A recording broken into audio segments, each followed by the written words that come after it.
Welcome, everyone, to Seek, Go, Create. This is your host, Tim Winders, coming to you from the passenger seat of the RV, as always. A little bit chilly where I've been down here in southern Utah, and was just talking a few minutes ago. My wife and I are considering cranking up the engine and driving south, finding some warmth. And I've got a great conversation today. It's going to be on redefining success. Have someone that had a significant event occur in their lives that really, in my opinion, from reading the book and everything, changed everything about their life and impacted thousands, if not hundreds of thousands in the process. I'll get to that in just a moment. I want to continue reminding you what a great resource we've got at seekgocreate.com, our website. If you go there, anything we mentioned today, any book, any video, any other reference, the people on our team will take that, put a link in, put it in outline form, all of our conversations and discussions, put a timestamp on it. You can go and use all that we discuss and go to that website and get it as a great resource. So make sure you visit seekgocreate.com. Make sure we've got your most valuable thing. You've got your email address so that we can stay in contact and keep you updated. So I'm glad you're here listening in at Seek, Go, Create. Let's go ahead and jump into this podcast because this is a conversation that I'm super excited about. Today, I've got Joe Caruso as our guest. He's an executive advisor, speaker, and author. But listen to this. He made the decision to redefine success at 18 years old when he was diagnosed with incurable cancer. That, listen to this, was 45 years ago, 1978. Today, we're going to discuss how his attitude and actions around that event redefined his life. Joe, welcome to Seek, Go, Create. Thanks, Tim. I appreciate being here. And boy, you set the high bar here. So I hope I'm lucid. I didn't have my Kesslers and cornflakes this morning. Well, I am sure we're going to have a great conversation. And it's interesting when I have these interviews, I usually grab the book, I listen to a few things, do a little bit of research. And I feel like you and I have spent some time together because I've been reading your book, and we get to that in just a moment. But anyway, we're gonna have fun. We're gonna have fun here.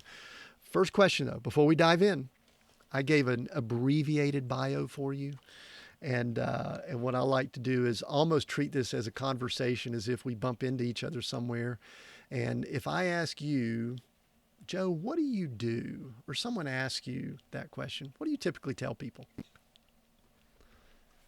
I live my life to the best of my ability to help myself and other people and enjoy it.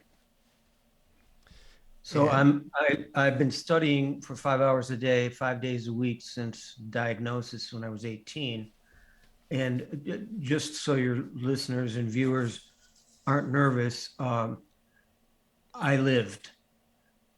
So we'll get through this interview fine. I decided to commit to what is the mind capable of. And so when I studied 5 hours a day, 5 days a week, and I've kept my stupid promise, and I just turned 63, I study for myself. And then I bring that knowledge to how does that apply to how a leader can learn about their mind, and how can a leader influence and be a great contextualizer for a collective mind that they lead, to be more effective at that. Leading isn't managing. If you're managing, you're doing two jobs and you're not doing one well. And leading isn't managing. So leading is understanding how people think individually and collectively, getting them to understand through your concise understanding of where you want things to go. I'd like to talk about concision later. Mm-hmm. You've got that down with Seek, Go, Create. That's about as concise as you can freaking get. And that's good. And then have them compelled to want to bring their best mind, creativity, um, and efficacy to their work. Hmm. So that's what I do. Yeah, I love you gave a real short, concise to begin, and then I love that you continued expanding on it. There were a few things that kind of triggered in my mind when I was listening to that, and I want to jump back to one of the first things, and that was you studied for yourself instead of, and this is kind of the contrast. I see a lot of people that are information gatherers, studiers, things like that they are doing it. And I've done this, I think, at times in my own life. I've studied something so that I could teach it, share it, profit from it, whatever. But you pretty boldly said you studied for yourself. Why do you think that's a difference? Give a difference on what that attitude uh, contrast is.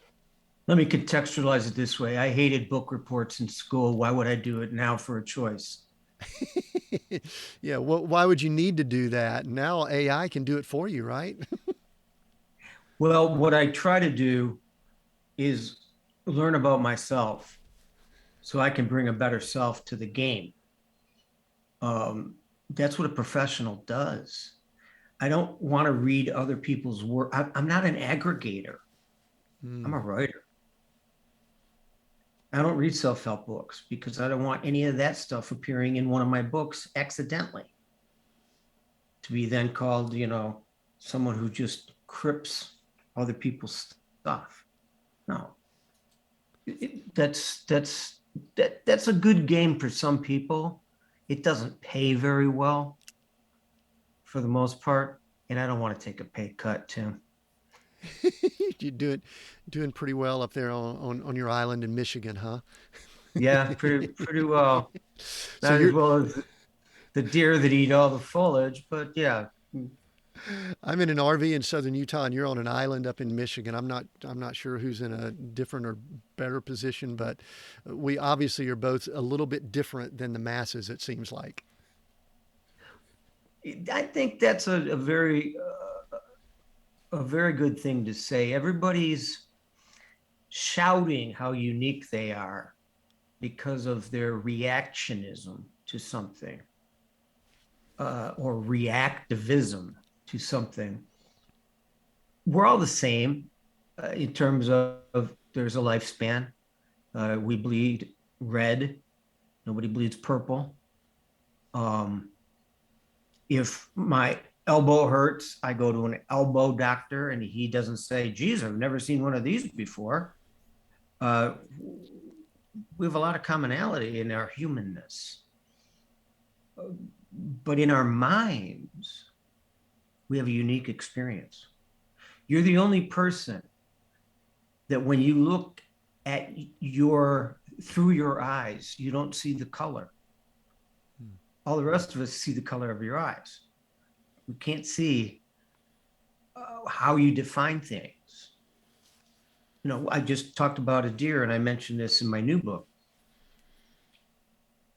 A deer to a hunter is meat or prey. A deer to a gardener, like my wife, is an expensive pest. And if you live in Michigan and you drive at night, a deer is the most dangerous animal you will encounter. More people die driving cars, hitting deer, than being eaten by coyotes. So it's still a deer in and of itself. But your life experience creates how you define everything in the world. You're in an RV and you had millions of dollars worth of real estate value and decided, for whatever reason, it's nobody's business but yours, to say, I wasn't living probably, I don't want to go back there. I don't want to do that. So you went the RV route, which is one of the many routes you could have gone. And it's working for you. And people that don't do that don't get it. I live in Italy for 6 weeks a year. People go, How can you be gone that long? Be where you are.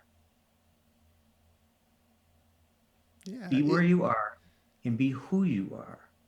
Know who you are and where you are. We enter each age of life as a novice. Your beard wasn't always tinted with that nice salt and pepper color, but it is now. And that's what seek, go, and create. You first have to seek out, who am I today? What are my options today? Am I going to do my task list from yesterday? Is that my goal? Or is my goal to find out who I am today and see what else I'm capable of? Those are questions we have to ask constantly. And most people don't want to look inside because it's the scariest place they'll ever see. Sure.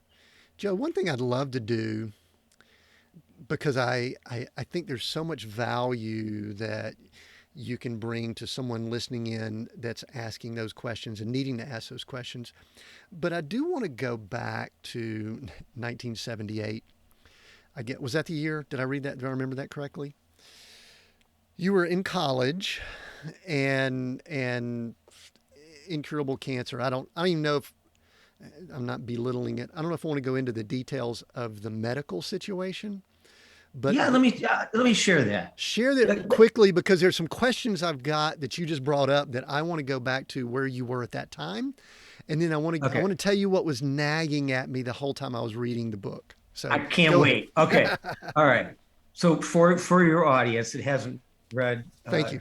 that's you're referring to The Power of Losing Control, my Yes. last book, which is a bestseller in 6 or 7 languages. He unashamedly proclaims, because when I wrote it, I didn't think anybody was going to read it. I didn't even know if there was going to be a book.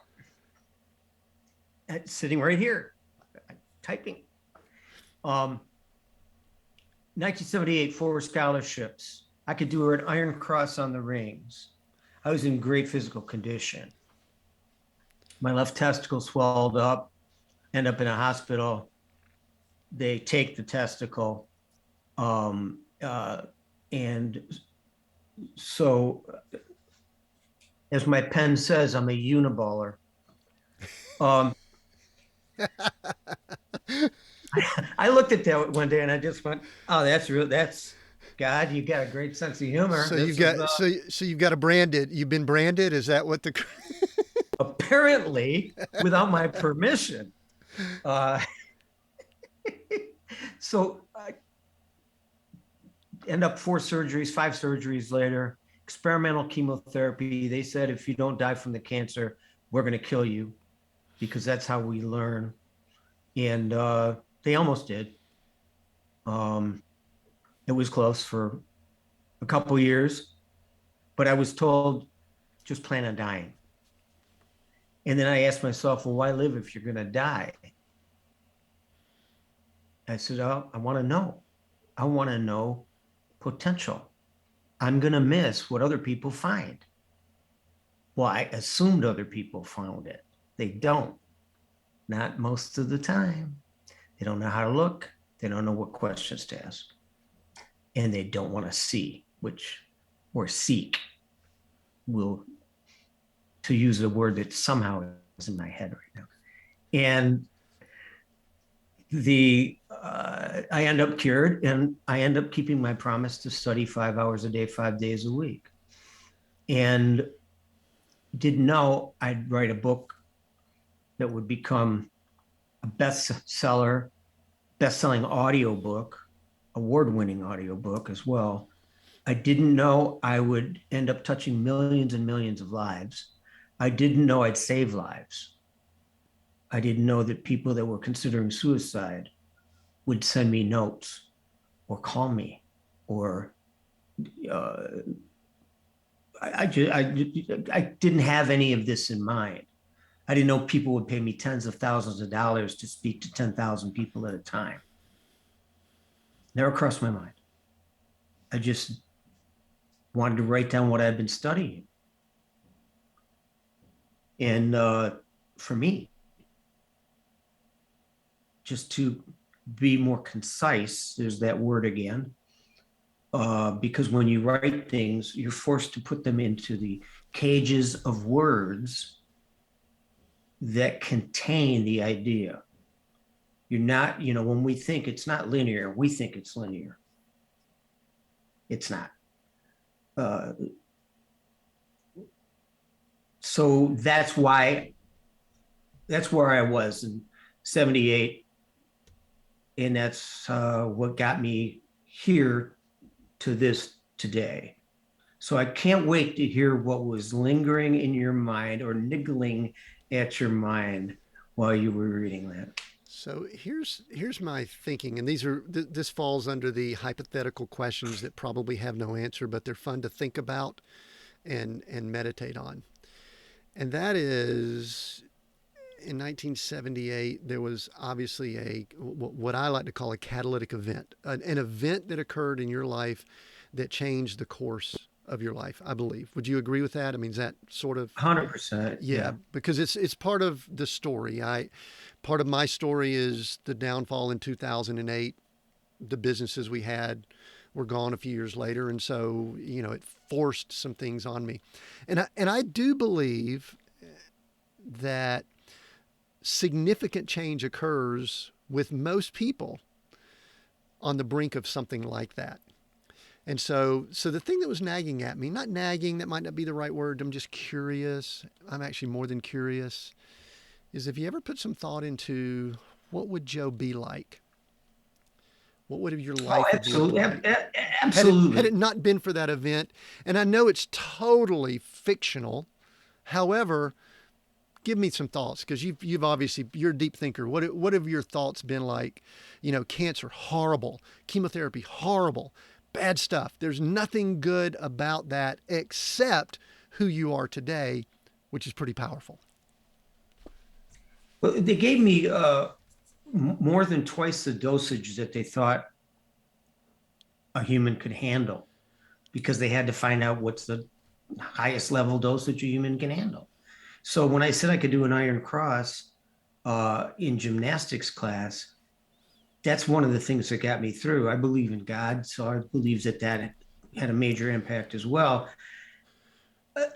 I was cocky. I was cute. I was smart. I was talented. I was voted most likely to exceed and most talented in my high school class, which had 680 people in it.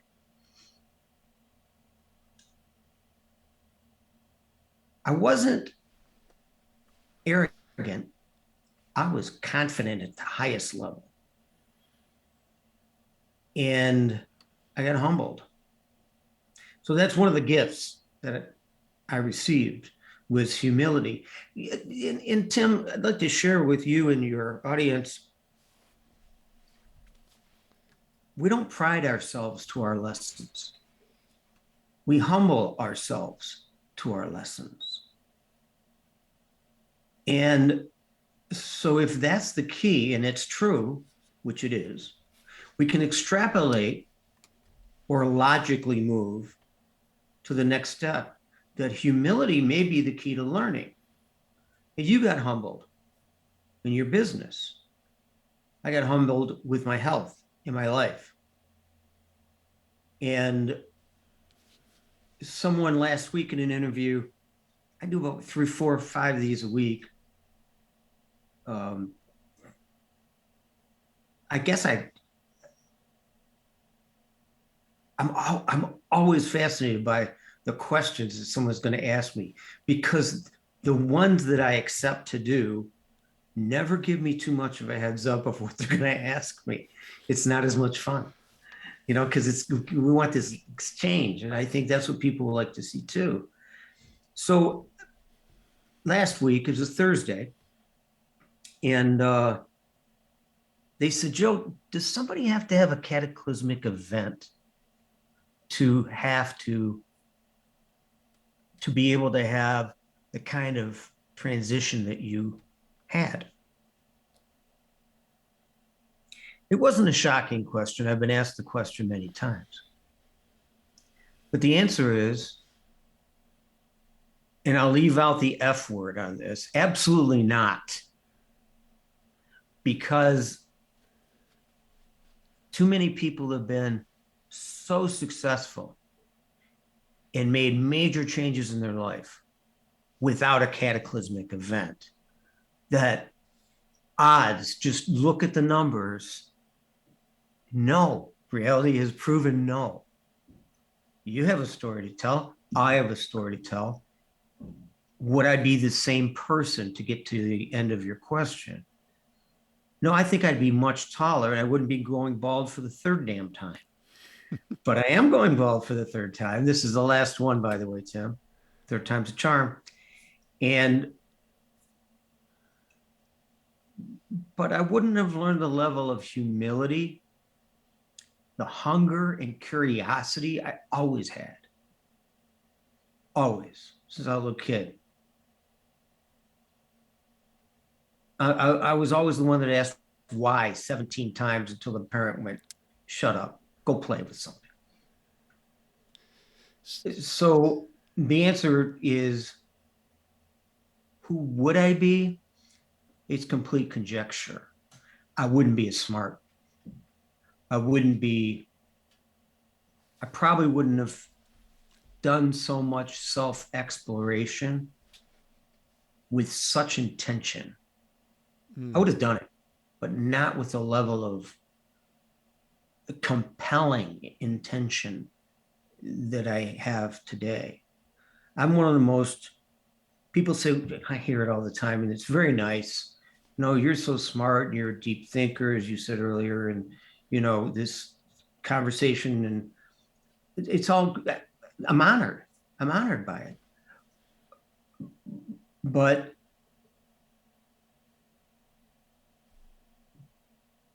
I'm a great teacher. I'm a better student. And I want that ratio to stay the same. Never change. But in all likelihood, shouldn't that statement go together? We do have a lot of, I don't even know if we should call them teachers. Let's just look out over the horizon and see what we see out there. We have a lot of speakers. We have a lot of people saying stuff. But do we have great teachers? It's a cacophony.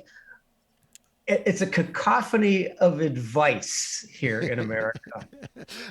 There's a highlight that I've got from your book, Power of Losing Control. That if we get to it, and I believe we will, I'm going to ask you later about how it relates to what we see in today's social media world. I'll get to that.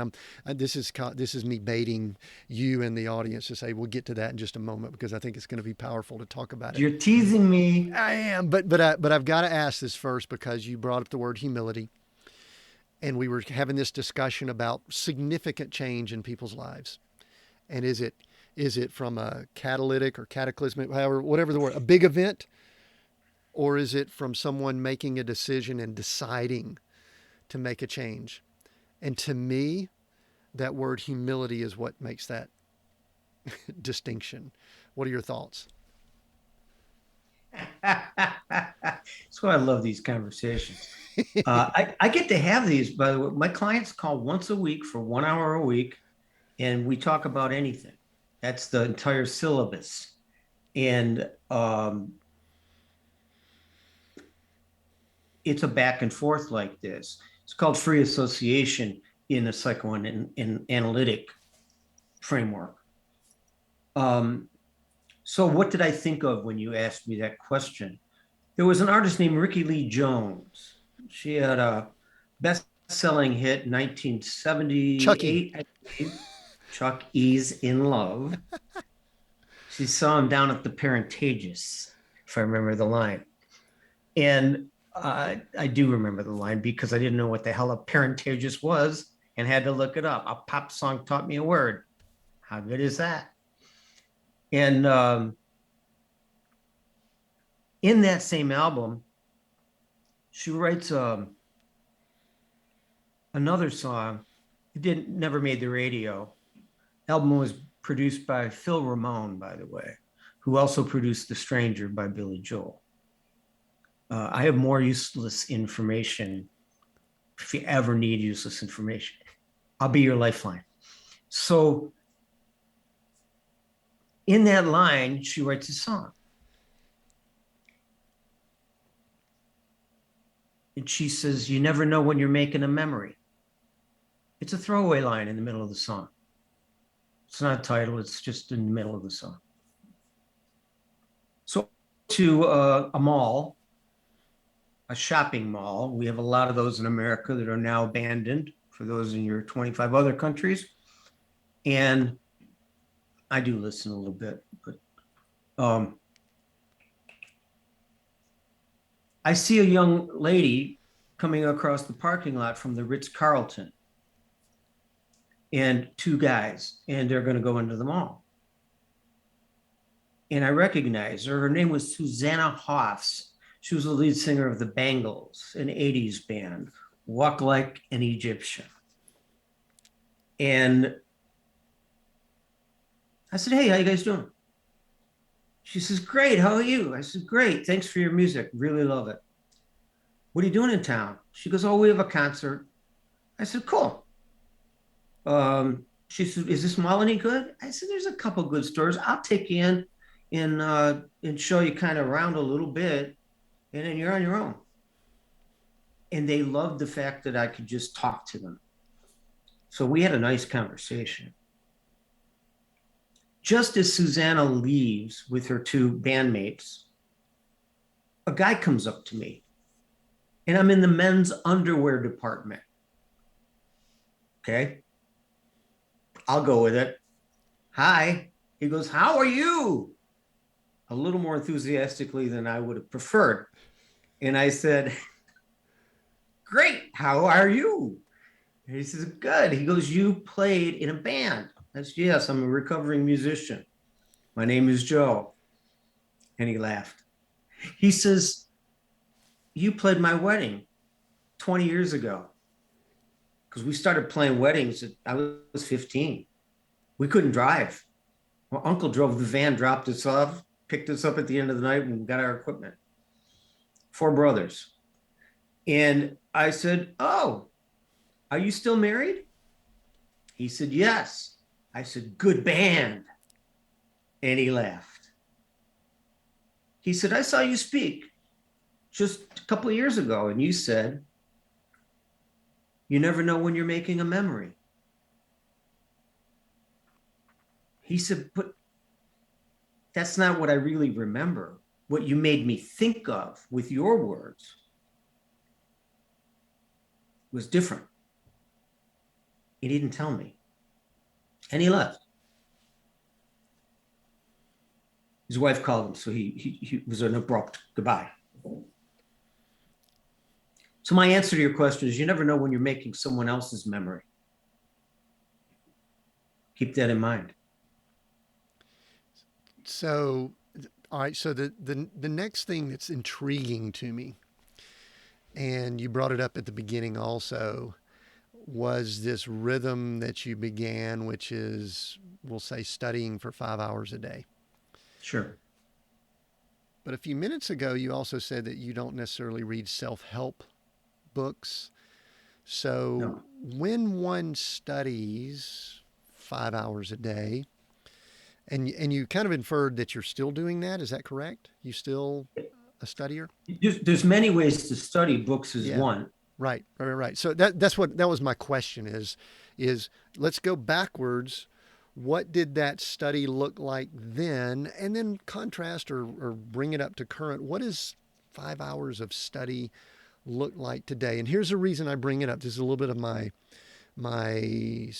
maybe cynicism or sarcasm. There's a lot of junk out there that one could be, quote unquote, air quotes, studying, reading, and all of that, and the news and stuff, but so what does one put into their mind to make sure it's fertile, it's good, it's nourishing for 5 hours a day?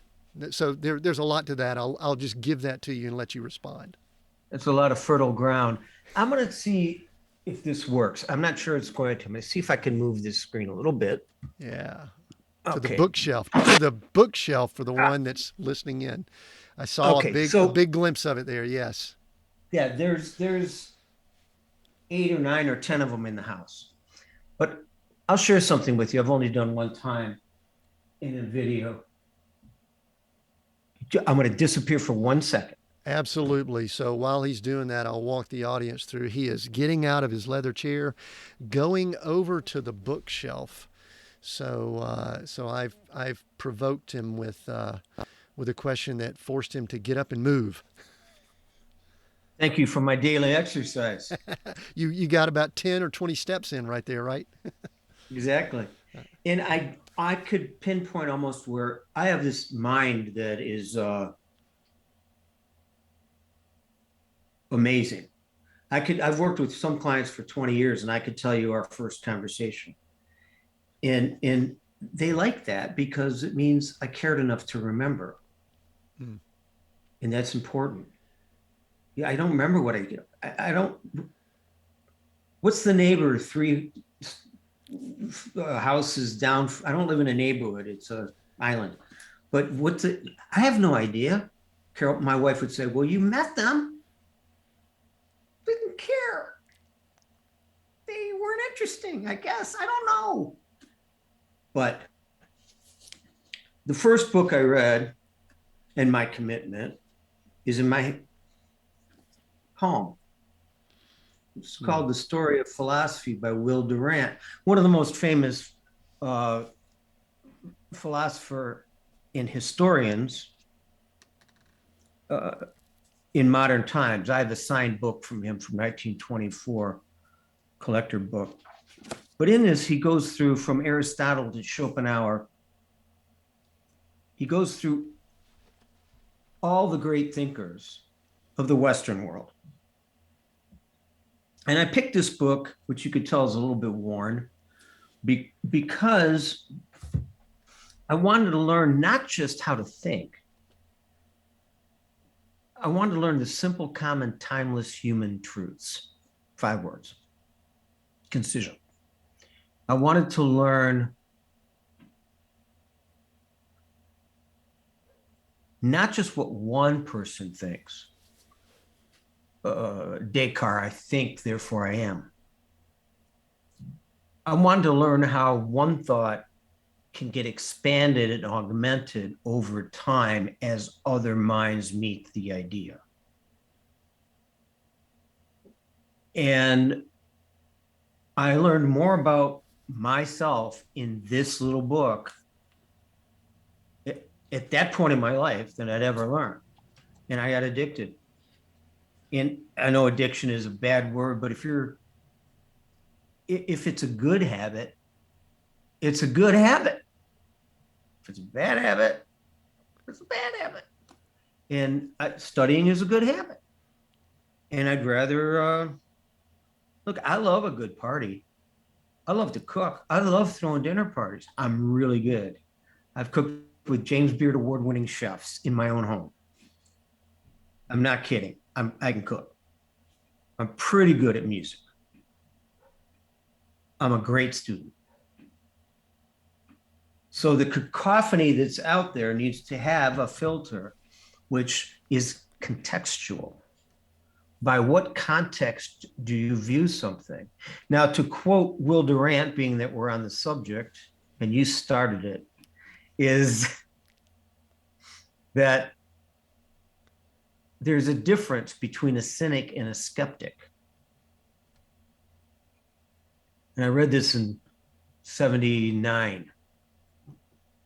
There's that mind again.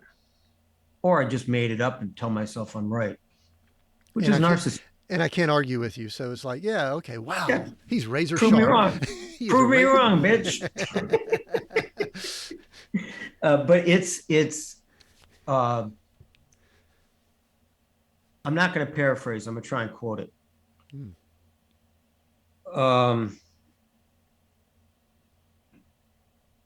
A skeptic is one who considers both sides. A cynic can stand neither the disease nor the cure. Skepticism is healthy. It's an examination. It's a wait. It's let me think. Maybe this, maybe that. I think a new idea to a skeptic is like mashed potatoes on Thanksgiving here in America. Best served hot, scalding hot, and everybody loves them. butter, mashed potato. Who doesn't love mashed potatoes? Get out of here. And so you put the fork in the mashed potatoes and you put it in your mouth as a kid. And then you realize your mouth is not built to hold that level of heat. And neither is your throat. So we find this magic place in our mouth to hover the mashed potatoes while we breathe around them somehow. It's all biologically impossible, but we figure it out in the moment of emergency. And then we swallow the mashed potatoes. I think a skeptic does that with a new idea. Just hold it. Just hold it in your mind. Let it cool off. Let your emotion about the idea cool off. Don't discard it. Don't swallow it. Hold it. That's the power of metaphor. All leaders need to know the power of metaphor. It's a stupid metaphor, but it freaking works. So the reason I love you just brought that up, we're kind of flowing and tracking together here, is I was just sitting here telling myself what a great storyteller you are and how much power there is in story, which is a sibling of metaphor. We could put them in the same category. But have you always been one who would be a storyteller, or is that something you've developed over time with the more study that you've done? Because I also think, like you mentioned, metaphor. I think sometimes being a good storyteller is connecting the dots. It's being able to apply things in the right situation with the right leader, the right audience, the right people. Whereas some people tell stories and you go, I don't know where this came from. Has that always been something you had years back, or has that just been developed over the years with, I love this word for people of our age bracket, with maturity? Am not. Well, you notice I didn't say we're old dudes. I said we're mature. I'm 59. You said you're 63. So we could go hang out and go play pickleball or something together, maybe. For 10 minutes, and then my back goes out. I need water. I need a cigarette, martini, something. No. That's called our priorities are in order. It's not about the pickleball. It's about the socialization, right? Great question. And I'm the deep thinker. Okay, here we go. Yeah, let's go. I'll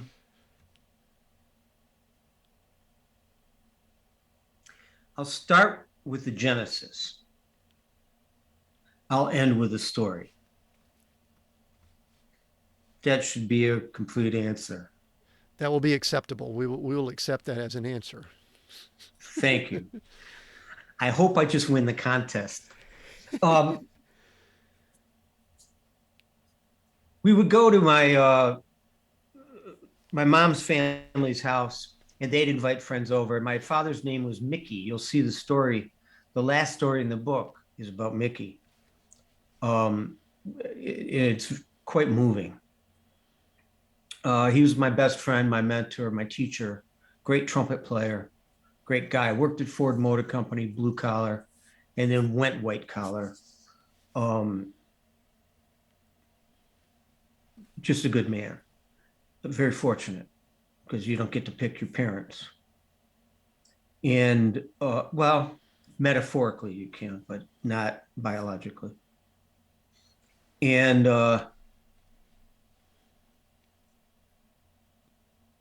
we'd go over to visit, and we'd all eat. Everything revolved around potato salad and whatever else we could, Jello, some kind of inedible meatloaf. Nobody was rich.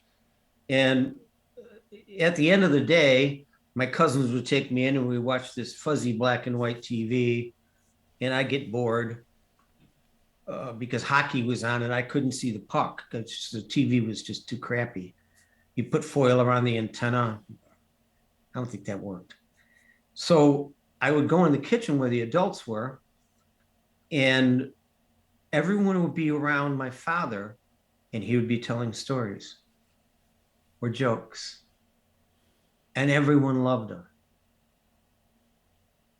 And I thought, that's cool. That's cool.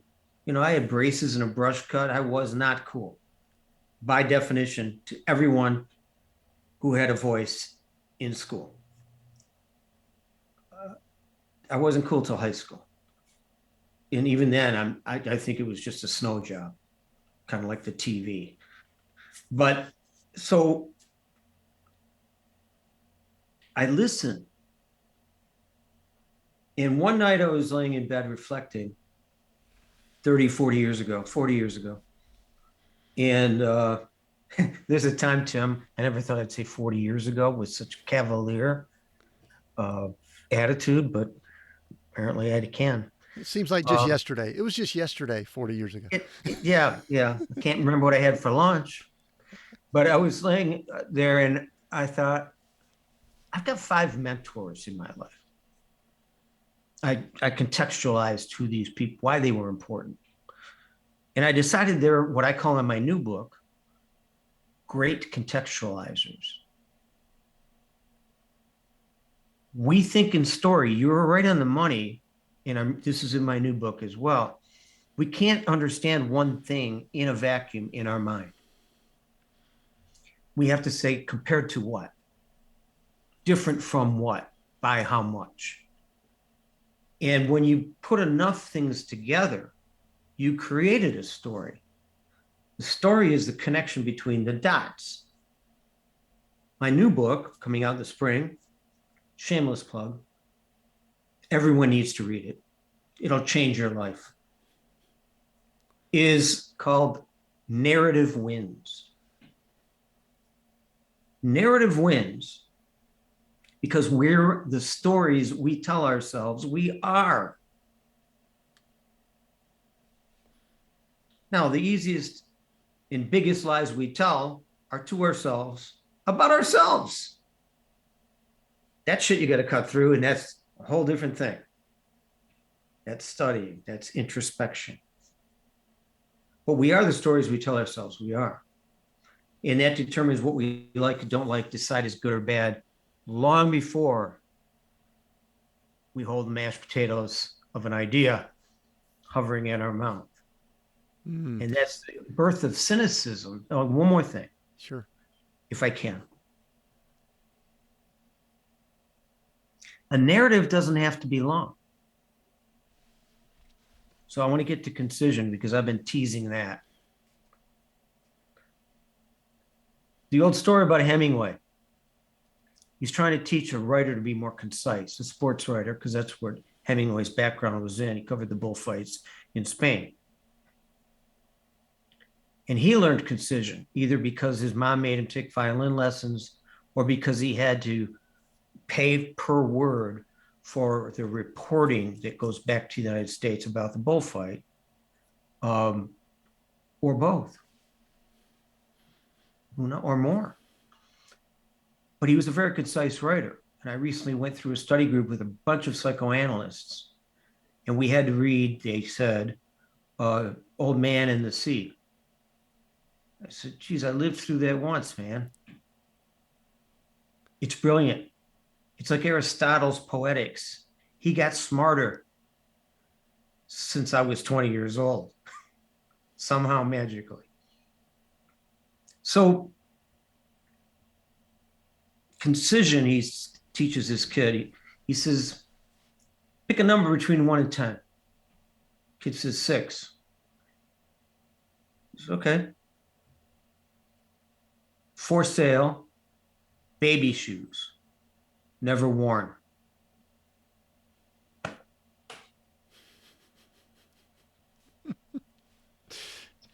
Six words. 6 words. That's a story. Now, it was done later. I was a couple of years ago in Vegas. I go there to eat because my friends are chefs, many of them. You don't have to be a chef to be my friend, by the way. That's just coincidental. And my buddy wants to go, and his wife, they want to go to Caesar's Palace. I said, it's about 20 years past dynamite Vegas time, but we'll go. So we go. And by the, I don't know what they call it, the forum or whatever, where all the boxing matches in the 70s, Muhammad Ali and those guys took place, and there's a large African black man sitting behind African American, sitting behind a table signing photos of himself. My buddy's not into sports, and I'm definitely not into sports. I decided a long time ago I wouldn't sit on my big ass on the couch watching other people excel. Not going to happen. So but I have a proximity rule. I'm this far. He's 20 feet away. That's chump change. Let's go. So I go meet him. They stayed a little bit away, but my buddy he knows me. He's curious what I'm going to do. I look down and there's a picture, and Muhammad Ali's kind of dazed in his corner. And this guy's walking back to his corner because they had to check out Ali. Ali said this guy hit him so hard, his family in Africa hurt. And that only Ali could get away with that. And I said, hello, my name is Joe. And I stuck my hand out, and my hand disappeared. I can only see my wrist.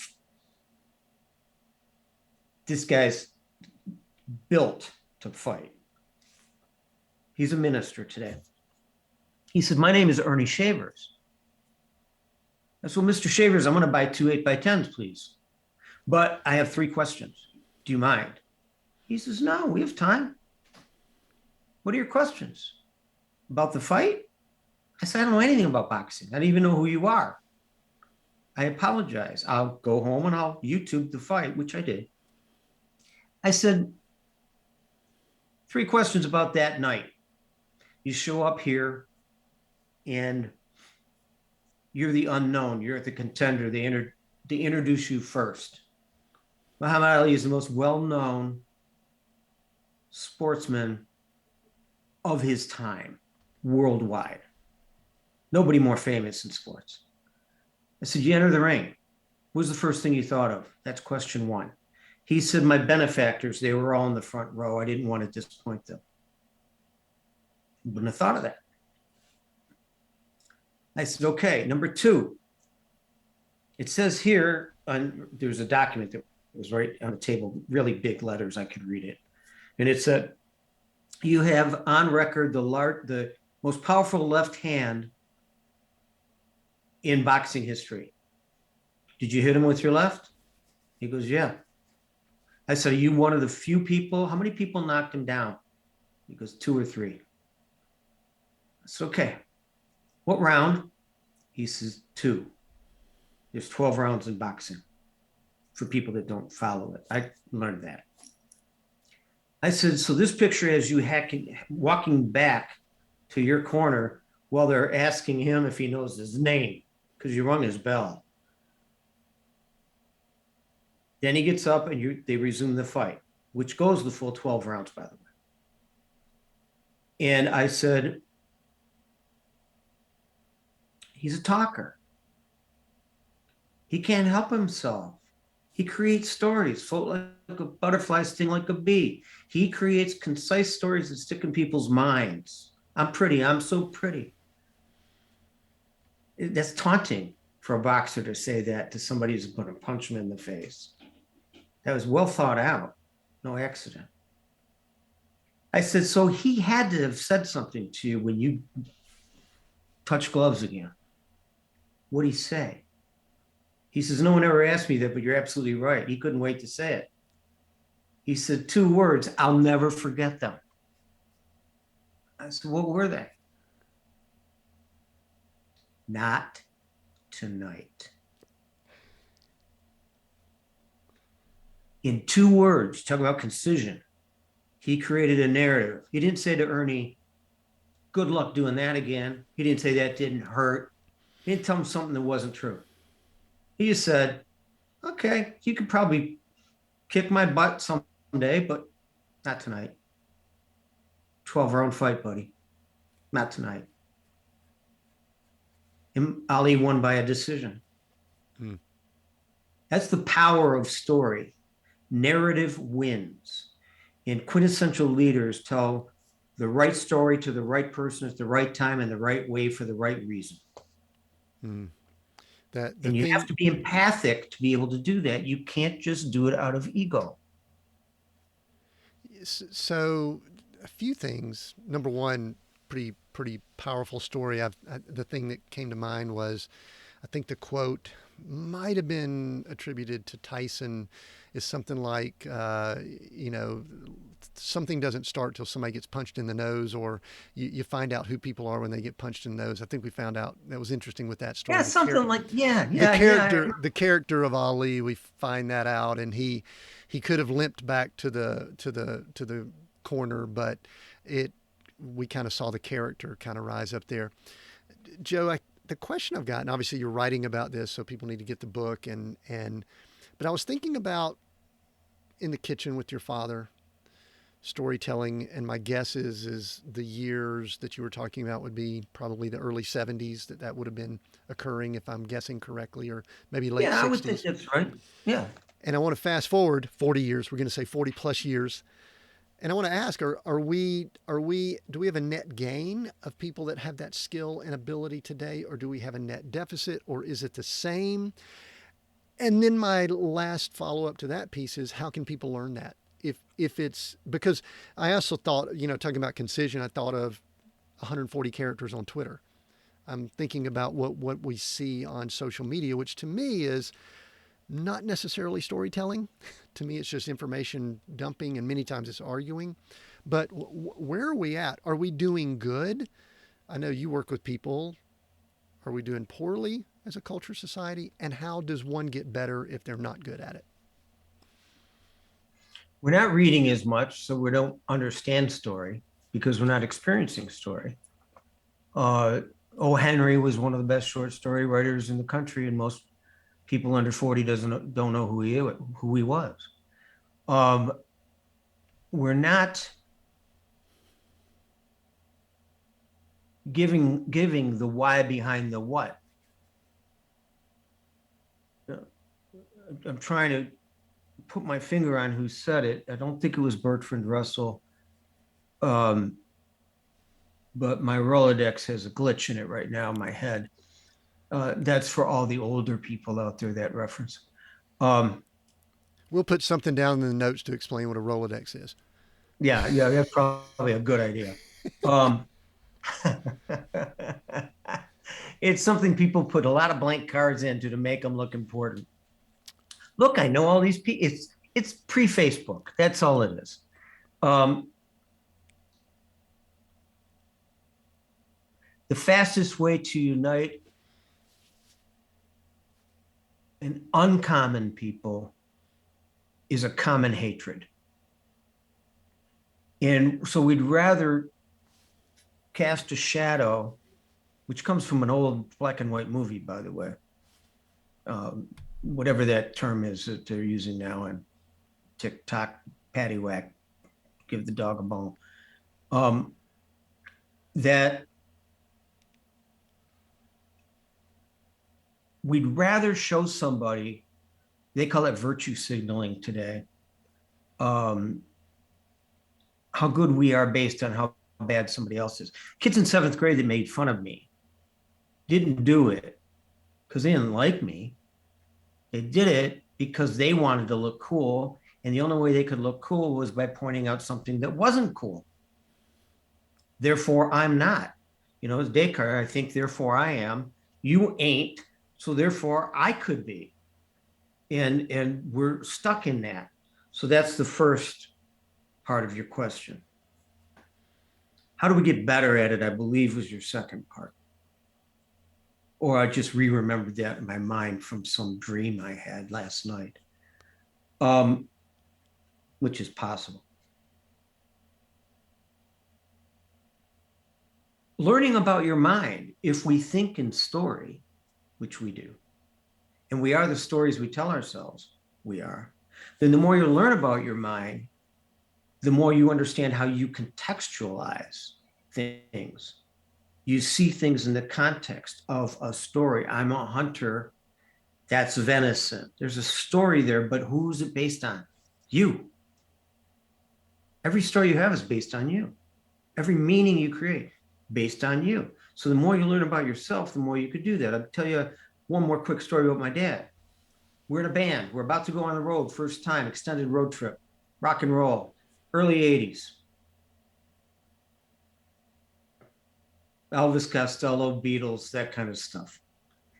And my dad was a great trumpet player, I told you. He's quite famous. And he's got his t-shirt on and he's washing dishes after dinner. He says, so you guys are going on the road, huh? Said, yeah, you got your brothers around? Yeah. He said, go get them. So the four of us hang out. We're proud and loud, but we respect this man. And he says, going on the road? My little brother says, yeah, we got our sign. It says Caruso on it. My dad says, oh, really? Caruso? I said, yeah, that's the name of the band. He goes, oh, that's good. He said, that's the name of the band. That's your band. Yeah. And that's your name. Oh, that's smart. My dad says, that's my name, but it's not my name. We just looked at each other like, where the hell are we going? Yeah. He said, that was your grandmother or grandfather's name. And they gave it to me. And I gave it to you. And now you're going to go on the road with that name and a sign behind you. Keep in mind, that name was screwed up the entire road trip.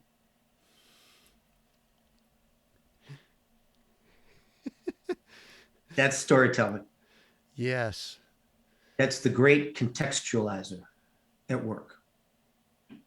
So how do we learn to do it? Yeah, how do we learn? Yeah, the leader that's going, you know what, I'm about the facts, I'm about tactics, I'm about strategy. All is effective. That goes back to the manager that you mentioned earlier. They could do this, they could do the techniques and all that, but they can't with the story. Is it just that reading? Is it that study? Is it humility? Is it all of that? It's all of that.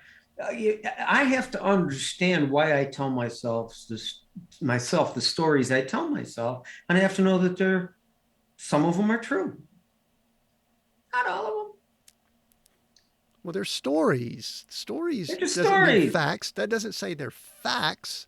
No. And sometimes our memories can skew them a little bit. There's a little bit of slight fuzziness, and there's a reason to tell or embellish or emphasize certain aspects of the story over others to contextualize and bring it to the person that you're interacting with, correct? 100%. Apple, early days. Our job, beat out Microsoft, be the platform. And then after Steve Jobs figured it out, he goes, screw Apple. Let them do whatever they're going to do. Let's disrupt something. Change business. Wouldn't have Tesla today if it wasn't for that. That kind of thinking. Stop competing against other people and find out what you do best and do it better than anybody else. Don't sell it better than anybody else. Don't market it better than anybody else. You have to do those. Do it better. And when you do, you get that nod that you just gave me. Because it made sense. Not tonight. Made sense. It was real. Same. And so understanding that that's part of the game, it's the biggest part of the game for a leader. Narrative wins. Study it. Study how to use metaphor and story. Because that's how we think. So you got to talk to the mind in the language the mind understands. You just can't have a bunch of disjointed facts and ideas. They've got to connect for a story.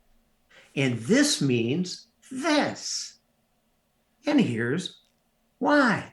And here's where you are in this. And this is why you're as important as this. And you won't have to manage anyone. One thing that's interesting, and I'm getting close to my final questions here because our time's getting tight. In The Power of Losing Control, you covered something that I really loved. I highlighted the 4 rules of engagement. And one thing that I really believed as I was reading through this, and I think it ties into the power of storytelling and concision and all of these things, is that some people try to entertain and then other people inspire, encourage, uplift. And I think you really have to understand things like the rules of engagement and other people to really be able to use your story to inspire. Because I mean, we could probably, you and I could probably get together and tell stories all day long that may or may not relate to what's going on. But I think you understand. I mean, is it true that the 4 rules of engagement, they seem to be sort of foundational to a lot of what you do? And I loved how you brought that into this power of losing control. Talk just briefly about that. And I do have a final question or two before we wrap up. So maybe that'll tie a few things together for us here. All right. I won't tell a long story. I'll take your time cue. The 4 rules of engagement, for your audience that may not have read the book. What's wrong with them? I mean, they should have, but it's okay. They will after this. After this, they will. Not taking it personal. Yeah. Okay. Everyone is always right. Our greatest desire is to be right, not happy. Right. You can't change anyone's mind. You can only help them shift their perspective. You do that through context, and then they change their mind. If you're trying to change their mind, you skipped rule number 1 and rule number 2. These are sequential. I tested that rule everywhere from China and Asia to the Middle East to Saudi Arabia. Not been to Russia. Not been to South America. But in every other country I've been in, which there's a lot of them, to study the collective mind. And it's true in every language and every culture. It's true in politics today. To not understand that means that you don't know how to tell the right story to the right person at the right time in the right way for the right reason. You're just telling a damn story. So that's my short answer. Very good. So if someone's listening in, they're a leader, a person, I think we may have pressed on some buttons for someone who may be in a role that they lead. Joe, and they're wanting to maybe redefine success, what it means, kind of our theme here, and maybe not wait for some catalytic event. And we're going to let them know where to find your books and all here right after this and this next question. Other than just do that, get some of that. What's a tip or two that you could give them that'll help them along that process so that they could begin redefining success for themselves? I try to keep the funnel as open at the top as I can.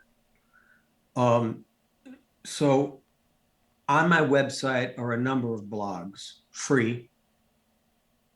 On my website are videos, free.